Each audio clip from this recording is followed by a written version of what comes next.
Hi guys, welcome to Pratham. My name is Sakshi Kaushik and today I will be discussing no fault liability under law of torts with you. So you can see in front of you that there is something given in bracket about no fault liability. No fault liability is divided into two parts. One is strict and other one is absolute. तो यानी कि ऐसी liability जिसमें आपका कोई fault नहीं है, then also you will be held liable for that. देखिए आपके सामने स्लाइड पर नो फॉर लाइबिलिटी के बारे में कुछ लिखा है held liable for harm that he did not cause either intentionally और negligently in such cases he may be held liable even if he made all attempts to prevent such harm कहने का मतलब क्या है नो फॉल्ट लाइबिलिटी एक ऐसी liability है चाहे आपने इंटेंशनली या नेग्लिजेंटली उसको किया है या नहीं इट डज नॉट मैटर अगर वो चीज आपने की है you will be held liable in that situation अब ये क्या है कौन कौन से केसेस ऐसे हैं जो नो फॉर लाइबिलिटी में आते हैं I will be discussing all the things with you in this video today so no for liability is divided into two parts the first is absolute liability and the other one is strict liability. So firstly I will be discussing about strict liability. एक case था राइलेंस versus Fletcher 1868 का case सबसे पहले case के fact समझते हैं Rylands and Fletcher they were two neighbours Fletcher ने अपने कुछ काम के लिए अपनी मिल के लिए कुछ इंजीनियर्स को और कुछ इंडिपेंडेंट कॉन्ट्रैक्टर को अपने घर पे काम के लिए लगाया अब जो वो मिल है मिल के नीचे कुछ अनयूज्ड अबंडेंस शाफ्ट थी जो इंजीनियर्स ने एंड इंडिपेंडेंट कॉन्ट्रैक्टर ने बाय मिस्टेक उसको अवॉइड कर दिया. And now also what they have done for the purpose of their mill, they have constructed a reservoir which was filled with water. अब वो पानी सारा का सारा अनयूज शाफ्ट से रायलैंड की प्रॉपर्टी में गया एंड रायलैंड की प्रॉपर्टी पे कुछ कोल माइंस थी जो डिस्ट्रॉय हो गई. Now when the question went to the court, the Fletcher he said that I took all the precautions. In fact, I was not even negligent. It was the job of independent contractor and engineer to see whether the act has been done properly or not. Therefore, I should not be held liable. So, for the first time in this case, Rylands versus Fletcher, the principle of strict liability was evolved. अब इस principal में क्या कहा गया इसमें ये बोला गया आपने कोई काम नेग्लिजेंटली या इंटेंशनली किया है या नहीं इससे फर्क नहीं पड़ता but if you are doing something which is hazardous in nature at your property and that thing has been escaped from your land so you will be held liable for strict liability. अब ये यहाँ पे issue क्या आया था मैंने आपको बताया कि नेग्लिजेंस फ्लेचर के पार्ट पे नहीं थी ऐसा फ्लेचर ने बोला बट जजमेंट में क्या आया जजमेंट में ये बोल दिया गया कि डिफेंडेंट यानी कि जो फ्लेचर है he will be held liable under doctrine of strict liability even though he was not even negligent or he was not even doing something intentionally. अब स्ट्रिक्ट लाइबिलिटी की एसेंशियल्स क्या है इसका मतलब ये नहीं है कि हर केस को आप स्ट्रिक्ट लाइबिलिटी में डाल देंगे. To include any particular case under strict liability, there are three important essentials that need to be followed. The first is some dangerous thing must have been brought by a person on his land. अब यहाँ पर dangerous क्या है? Now you must be thinking, creating a water reservoir, how can it be dangerous? But mind it, if you are reserving water for your domestic help, then that is not dangerous. But when you are reserving a water reservoir for your mill, then that will be a dangerous one. The second important point is the thing brought or kept by a person on his land must escape. अब जो आपने अपनी जगह पर dangerous जो आपने कुछ thing रखी है that thing should have escape. अब आप पिछले केस को रायलैंड वर्सेस फ्लेचर को जब रिमाइंड करेंगे now what you can understand is वहां पे वाटर रिजर्वॉयर बनाया गया वो एस्केप हुआ रायलैंड के वहां गया एंड उसको इस वजह से वहां पर डैमेज हुआ है. The third is it must be non natural use of land यानी कि नॉन नेचुरल यूज होना चाहिए. नेचुरल यूज क्या होता अगर वाटर को डोमेस्टिक हेल्प के लिए रखा जाता. नॉन नेचुरल क्या है बिकॉज आपने उसको किस लिए रखा है अपनी मिल के लिए. अब मान लीजिए टॉक्सिक गैसेस हैं या कोई भी ऐसी हार्मफुल चीज जिसके एमिशन से किसी को हार्म हो सकता है all these things will be called as non natural use of thing.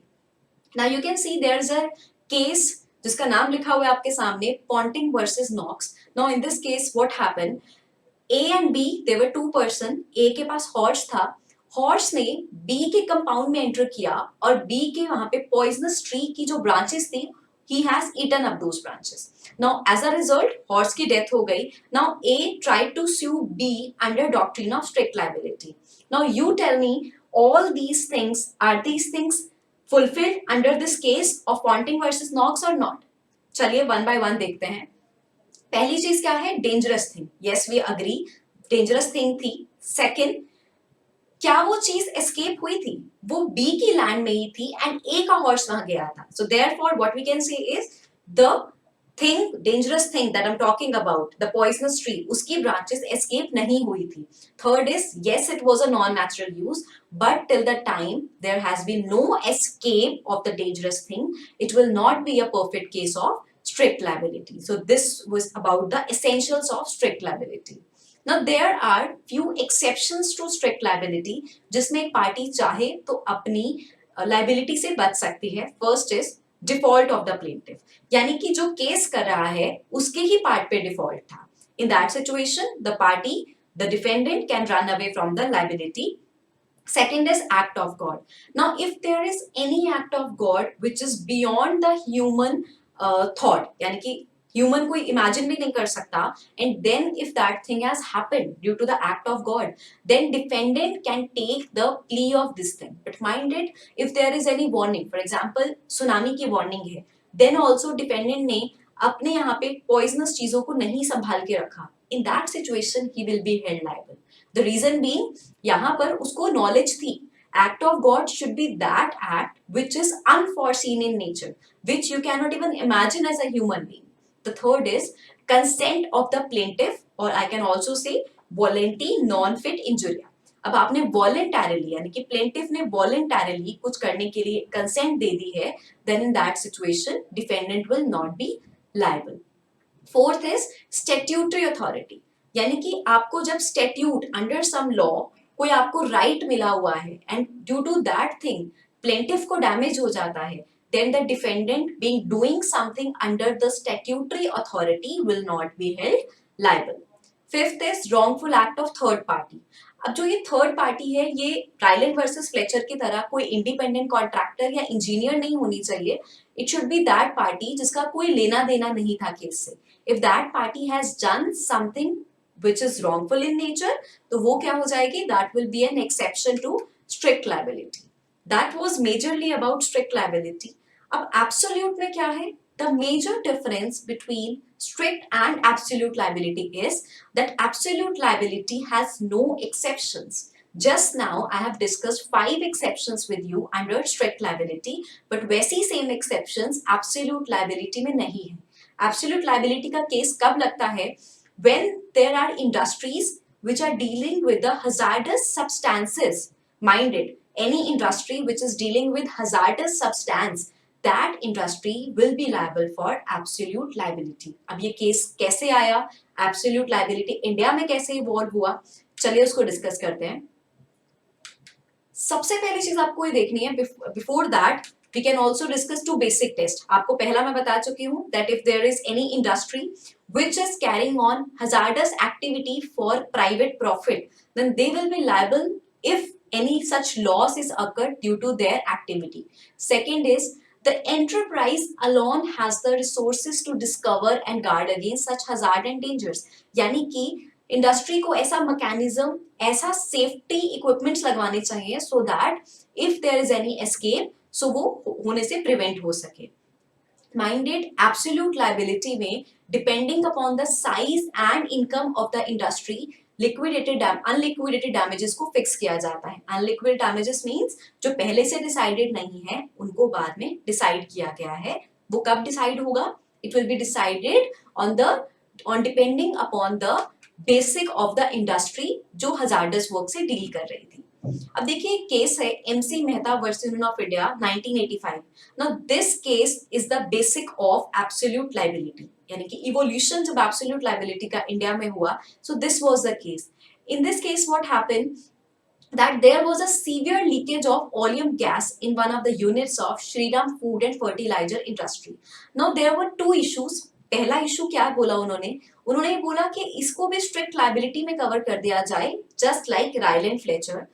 But judgement में क्या बोला, जजमेंट में बोला एब्सोल्यूट लाइबिलिटी ज्यादा स्ट्रिक्ट होती है in comparison to strict liability, and when you are dealing with such hazardous substances in your industry, then you will be liable for absolute liability and not for strict liability. There was one more case, you all must have heard about this one at least. There was a Bhopal gas tragedy on the night of 2nd December 1984. At least 3,000 people were there जिनकी death हो गई, and there were thousands of people who were affected by the leakage of methyl isocyanate. It was a toxic gas जिसकी वजह से पूरे भोपाल में काफी कुछ हुआ। अब जो मिल के ओनर थे, यानी कि जो भोपाल गैस ट्रेजेडी जहां पे हुई, जो प्लांट था, जो प्लांट के ओनर थे, now they tried that their case should also be covered under strict liability, but I am sure as of now आपको आंसर मिल चुका है। स्ट्रिक्ट लायबिलिटी तभी होगा जब कुछ ऐसा है जो एब्सोल्यूट जितना हजार्डस नहीं है। Whenever there is any industry जो हजार्डस वर्क में डील कर रही है, all those cases will fall under absolute liability. Last thing that I will be discussing in this topic is that after all these things, that means after MC Mehta case जिसमें absolute liability को evolve किया गया, and after Bhopal gas tragedy एक नया act introduce किया गया जिसका नाम था Public Liability Insurance Act of 1991. इसमें क्या दिया गया कि जो भी employer है, when he is doing something hazardous in nature, he has to make such policies कि अगर कल कुछ ऐसा हो जाता है dangerous, then he will be compensating to all his employees. This was the basic purpose of Public Liability Insurance Act 1991. So this was all about no fault liability. If you want me to make any such topic और कोई ऐसी video ऐसे topic के ऊपर, please do comment below. Thank you so much.